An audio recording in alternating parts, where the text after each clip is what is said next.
Il était une fois, dans une contrée très lointaine, tout au nord de notre planète, un petit garçon nommé Aaron.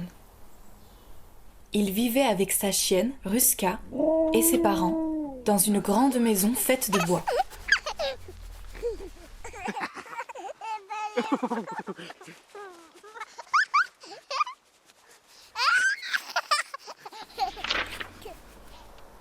Malgré l'heure tardive, Aaron était encore dehors. Le soleil frôlait l'horizon. Il allait enfin se coucher, se disait l'enfant. En disparaissant, il laisserait enfin sa place à la nuit et il pourrait aller dormir.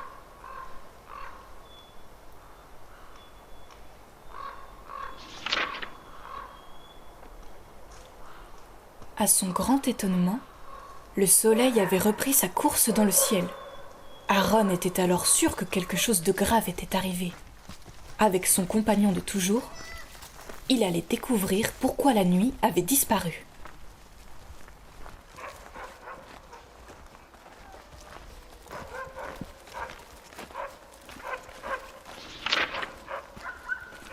Aaron se souvint alors qu'il avait entendu parler d'un chemin, d'une randonnée oubliée, menant jusqu'au soleil. Il allait l'emprunter et il demanderait à l'astre jaune de s'expliquer. Était-ce lui qui avait volé la nuit ?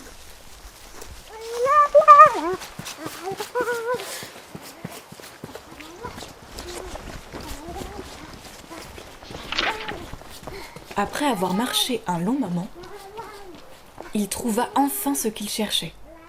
Le chemin serait long et dangereux, semé d'embûches. Aaron et Ruska n'avaient pas peur pour autant. Ils s'enfoncèrent dans les bois.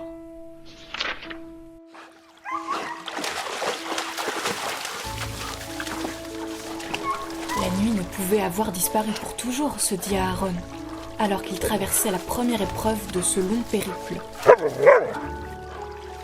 Le ruisseau sous ses pieds faisait le bonheur de Ruska, mais lui-même espérait ne pas tomber.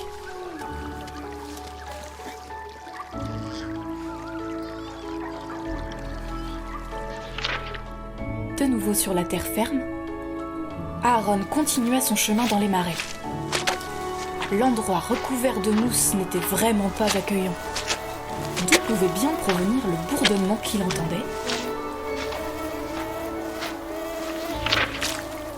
Des moustiques ! Les insectes volaient par milliers au milieu des marécages.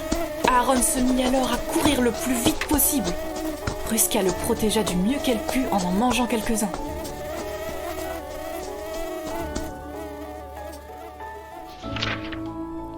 Une fois sortis de cet environnement hostile, ils arrivèrent près d'un lac. Le panneau ne laissait aucun doute possible. Pour trouver le soleil et pouvoir lui parler, il leur faudrait traverser l'immense étendue d'eau.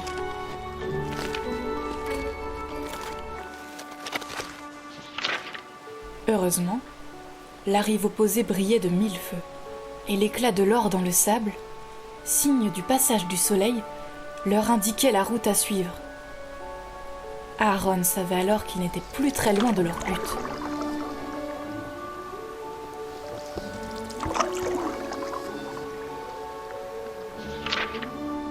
À peine débarqués, ils s'étaient de nouveau enfoncés dans la forêt. La végétation était si dense que la lumière passait à peine. Il était difficile pour Aaron et Ruska d'avancer. Ils aperçurent alors un renne. Ils s'approchèrent de lui, espérant qu'il leur montrerait le chemin. Aidés par le jeune renne, Aaron et Ruska purent sortir de la forêt sans crainte. C'est avec gratitude que l'enfant remercia leur guide. Leur chemin se séparait ici, et la prochaine épreuve serait la dernière. Le pont grinçait et semblait sur le point de se rompre. Aaron et Ruska avançaient tout doucement pour ne pas faire casser les planches de bois. S'ils venaient à chuter, les rapides et le glacial les emporteraient au loin.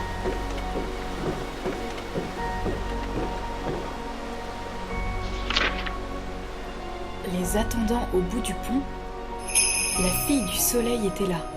Prévenue par son ami le renne, elle était descendue sur terre pour parler à ces deux valeureux randonneurs. Ils avaient affronté toutes ces épreuves pour parler à son père, et leur courage devait être récompensé.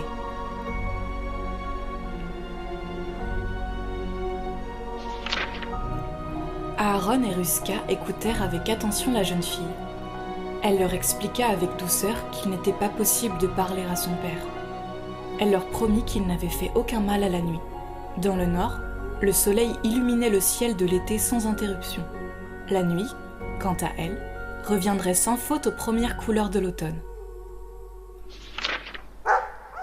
Comme si toute son aventure n'était jamais arrivée, il se réveilla le matin aux côtés de Ruska, sur le perron de sa maison. Le soleil, lui, était déjà bien haut dans le ciel. Et si tout ça n'avait été qu'un rêve, et que la nuit avait véritablement disparu ?